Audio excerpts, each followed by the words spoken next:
Hello बच्चा लोग, welcome back to the advanced problem series. तो ये अपना क्वेश्चन नंबर 3 है on the topic ray optics. This is a paragraph based question. इसके 3 पार्ट है, 1, 2 and 3, and it is a multi concept problem. इसके अंदर कॉन्सेप्ट एसएचएम के है, रे ऑप्टिक्स के है, at the same time collision के भी है। ठीक है, तो चलिए एक बार सवाल देख लेते हैं। सवाल में हमसे कहता है कि अपने पास एक प्लेनो कॉन्वेक्स लेंस है जिसका ये फ्लैट वाला पोर्शन जो है वो सिल्वर्ड है। ठीक है, स्प्रिंग अटैच्ड है along the optical axis of the lens, right. अच्छा, अभी ये सिस्टम पूरा इक्विलिब्रियम में है, राइट। बॉटम से एक मास आ रहा है with a velocity 10 meters per second. ठीक है, हमें रेडियस ऑफ कर्वेचर दिया है इस पोर्शन का BC का, that is 10 centimetre. Refractive index of the material दिया 1.5। The lens is initially at rest और स्प्रिंग में एक इलोंगेशन है which is x0। A particle of mass m which is kx naught by g, इस particle का जो मास है that is kx naught by g, hits the lens elastically with velocity 10 meters per second। x naught 0.1 upon pi square metre लेने कहा जा रहा है और ग्रेविटी को 10। तो हमें 3 पार्ट सॉल्व करना है। सबसे पहला, what is the equivalent focal length of the silvered lens. इस सिल्वर्ड लेंस का इक्विवेलेंट फोकल लेंथ कितना है। अगर समय शून्य पे कोलिजन होता है then at time t equals to pi under root m by k, the speed of image of the particle relative to the lens is what। ठीक है, तो ये सेकेंड पोर्शन में थोड़ा बहुत काम करना है अपने को। थर्ड पोर्शन है the lens were complete, right. अगर ये कट करके नहीं निकालते यहाँ से ये वाला पोर्शन और ये वाला पोर्शन, इन दैट केस इसमें से कौन सा ऑप्शन सही है। ठीक है, तो सबसे पहले हम लोग सॉल्व करते हैं पार्ट 1 को, trying to find out what is the equivalent focal length of this setup. ठीक, तो ये हमारा लेंस है, ये वाला पोर्शन इसमें से काट के निकाला गया। हालांकि काट के निकालने से इक्विवेलेंट फोकल लेंथ पे कुछ फर्क पड़ेगा नहीं, है ना। अब ध्यान से देखिए, ऐसे सिस्टम का जहां पे एक साइड आप सिल्वर कर देते हैं, this is a part of your concept, this is a part of your concept. ऐसे सिस्टम का जो इक्विवेलेंट फोकल लेंथ होता है that is given by 1/fm, और other 1/f is equal to 1/fm minus 2/fl। ठीक है, जहाँ पे fm आपका हो जाएगा focal length of the mirror. ये जो सिल्वर्ड पोर्शन है, अगर सिर्फ यही आपका एक मिरर होता तो इसका फोकल लेंथ क्या होगा। तो यहाँ पे हम क्लियरली कह सकते हैं ये आपको एक प्लेन मिरर है, और प्लेन मिरर का फोकल लेंथ जो होगा that is tending to infinity. ठीक है, दूसरा है अपना FL, यानी कि focal length of the lens. अगर ये सिल्वरिंग नहीं होता, right, this is basically a combination of a plano convex lens plus a plane mirror. तो 1/fm में fm है प्लेन मिरर का और FL है आपका इस प्लेनो कॉन्वेक्स लेंस का।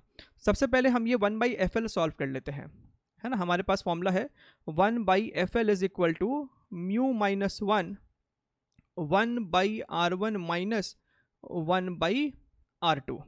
ठीक है, so this is 1/fl is equal to mu की वैल्यू 1.5 दे रखी थी, right. Bracket radius of curvature हमें 10 दिया हुआ है, so this is 1/10 minus right side flat surface है, so 1/infinity, so this becomes 1/2 and this is 1/10, so this is 1/20। So 1/fl हमारा आ गया है 1/20 और पॉजिटिव ही है। तो यहाँ पे हम फॉर्मूले में पुट कर सकते हैं 1/f is equal to 1/fm plane mirror का focal length infinity minus 2 multiplied by 1/fl, अभी सॉल्व किया है 1/20 के बराबर है, so this is 1/20, this is minus 1/10, यानी कि focal length, equivalent focal length of this setup is minus 10 centimetre. ठीक है, तो सवाल तो सॉल्व हो गया, ऑप्शन नंबर बी भी आ गया। इसका मतलब क्या है, इसका मतलब है this entire setup is going to act as a concave mirror, it is going to act as a concave mirror. Negative focal length आया है, ठीक है, ये एक कॉनकेव मिरर की तरह बिहेव करने वाला है। चलिए अब बढ़ते हैं अपने नेक्स्ट पोर्शन की तरफ, दिस वन। अब हमें क्या बोला गया है कि इस पार्टिकल का जो मास है वो है kx0/g। ठीक है, अब आप ध्यान से देखिए, हमसे सवाल में ये भी बोला गया है that in equilibrium condition spring में जो इलोंगेशन है वो x0 का है, है ना। तो मान लीजिए कि कहीं यहाँ पे स्प्रिंग का नेचुरल लेंथ था, this was the natural length. इसका मतलब इतने से आपका स्प्रिंग इलोंगेटेड है, एक्स नॉट से स्प्रिंग आपका इलोंगेशन में है, ठीक है। स्प्रिंग इलोंगेशन में अगर है तो हम अगर इस लेंस के ऊपर फोर्स डायग्राम दिखाए तो अपवर्ड डायरेक्शन में हम दिखाएंगे स्प्रिंग फोर्स विच इज के एक्स नॉट, और डाउनवर्ड डायरेक्शन में दिखाएंगे लेंस का मास, मान लेते हैं एम डैश है, सो एम डैश इंटू ग्रेविटी। तो हम यहाँ पे बैलेंस जब करेंगे तो हमें दिखाई देगा दैट दिस के x naught is equal to m dash into g, यानी कि एम डैश की वैल्यू हो गई के एक्स नॉट बाई जी।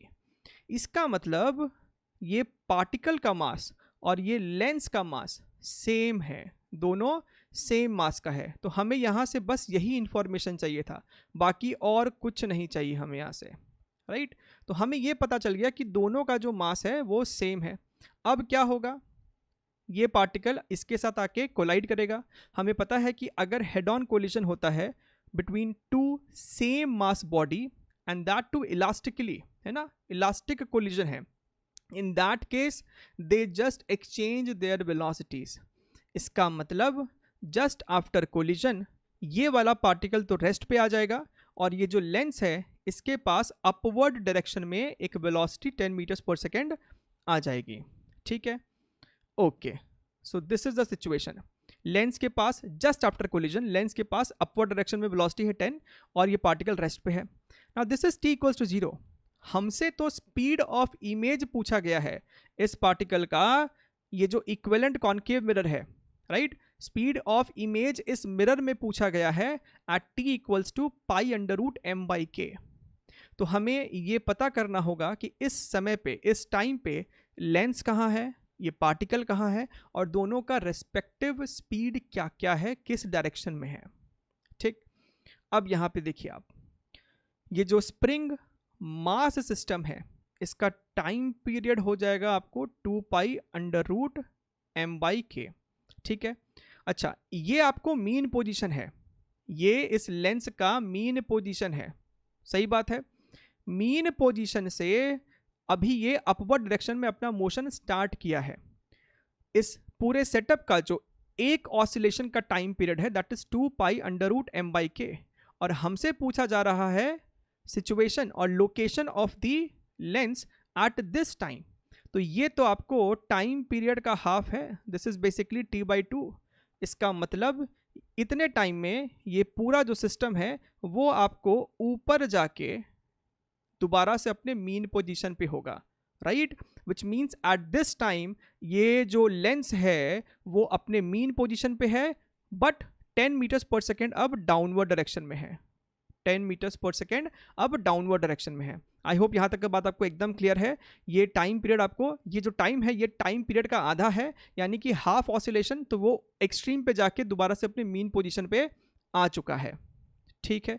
एक तो ये बात हमें पता चल गया that 10 meters per second downward direction में होगा at t equals to pi under root m by k, ठीक है। अच्छा, उतने टाइम में ये पार्टिकल भी तो कुछ नीचे गिर गया होगा, ये आपको फ्री फॉल कर रहा है, ये कहीं नीचे गिर गया होगा, कितना नीचे गिरा है और गिरने के बाद उसका वेलोसिटी क्या है, वो दोनों ही हमें सॉल्व करना है, ठीक। तो आ जाइए, at t equals to pi under root m by k, lens sorted out है, इसका वेलोसिटी डाउनवर्ड डायरेक्शन में है 10 मीटर्स पर सेकेंड, ठीक है। तो यहाँ पे हमने Vm लिखा है because it is acting as a equivalent mirror, right. अब ये पता करना है कि ये ऑब्जेक्ट का स्पीड कितना है और ये कितना डिस्टेंस नीचे गिर चुका है, व्हाट इज दिस डिस्टेंस, और ये आपको हो जाएगा basically object distance from the equivalent mirror. तो सबसे पहले ये V नॉट निकाल लेते हैं, ध्यान से देखिए, V नॉट मतलब u plus AT, right. Initial speed इस पार्टिकल का 0 था और AT की जगह आप ग्रेविटी लिखोगे विच इज g, और टाइम की जगह ये लिख देंगे pi under root this is m by k, ठीक है। अच्छा, ध्यान से देखिए, तो हम इस m बाई k को, इस इक्वेशन को अगर आप फॉलो करें तो m बाई k को हम लोग लिख सकते हैं x naught by g, so this becomes g pi under root x naught by g, और x नॉट को हम लिख सकते हैं 0.1 divided by pi square, so this becomes g pi under root 0.1 divided by pi square g. ठीक है, तो ये पाई स्क्वायर बाहर निकलेगा तो इस पाई को कट कर देगा, राइट। 0.1 है और नीचे आपका जी है, जी बेसिकली 10 है। So this is under root के अंदर 1/100 है तो बाहर आपका 10 निकलेगा। So gravity by 10, this is basically 1 metres per second. तो हमें पता चल गया है कि ऑब्जेक्ट का जो वेलोसिटी है that is 1 metres per second in the downward direction. और ये ऑब्जेक्ट डिस्टेंस कितना है, ये ऑब्जेक्ट डिस्टेंस कितना है फ्रॉम द मिरर, है ना। तो ये u अगर आपको निकालना है which is basically displacement of the object, so this is nothing but half G T square. Initial speed तो 0 था, so half gravity time square, है ना, इसी को स्क्वायर करना है। This is pi square multiplied by M by K. M by K को हम यहाँ से लिख सकते हैं एक्स नॉट बाई जी। ठीक है, तो ये आपका 10 और ग्रेविटी तो खत्म हो गया। सो this becomes pi square by 2 multiplied by x not, और एक्स नॉट को लिख सकते हैं 0.1 डिवाइडेड बाई पाई स्क्वायर। तो यहाँ से यहाँ आपका ये खत्म। This is 0.1/2 which is 1/20 meters, है ना। तो उसे हम सेंटीमीटर में कन्वर्ट कर सकते हैं या फिर इसको मीटर्स में ही रहने देते हैं, है ना। ये आपको हो जाएगा 1/20 मीटर्स। ठीक, okay, so we have got all these information. अब हमें सिर्फ फॉर्मूले में डेटा को सब्स्टिट्यूट करना है ना। आपके पास अगर इस तरीके से कोई एक मिरर है, राइट, और ये आपको ऑब्जेक्ट वेलोसिटी है, फिर इमेज वेलोसिटी हमें निकालना होता है। So the equation is given by velocity of image with respect to mirror is equal to minus F upon you minus f का whole square velocity of object with respect to mirror. तो ये equation हम लोग इस्तेमाल करते हैं। So let us use this equation to solve it further. Velocity of image with respect to mirror, और हमसे यही पूछा गया है what is speed of image of the particle relative to the lens. So velocity of image with respect to mirror is minus F upon you minus F whole square velocity of object with respect to mirror. ठीक है, okay, what is F? F हमने सॉल्व किया था -10 आया था, this is -10 whole divided by U की value कितनी आ रही है, ध्यान से देखिए। अच्छा, ये जो फोकस आया था वो आपको सेंटीमीटर्स में आया था, राइट, तो हम भी इसको सेंटीमीटर में कन्वर्ट कर सकते हैं, 5 सेंटीमीटर। तो यू आपको हो जाएगा -5 और एफ माइनस है तो ये minus minus plus which is 10, इसका whole square. This is velocity of object with respect to mirror. तो ऑब्जेक्ट का वेलोसिटी 1 है और मिरर का वेलोसिटी 10 है। So what is relative velocity? VO minus VM which is -9, which is -9।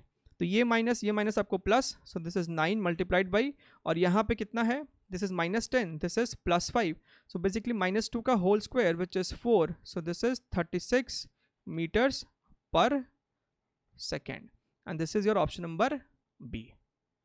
ठीक, so I hope आपको ये पूरा वर्किंग जो है वो समझ में आया है। What we have done at this interval of time, we have found out what is the location of lens and the particle and what are their respective velocities।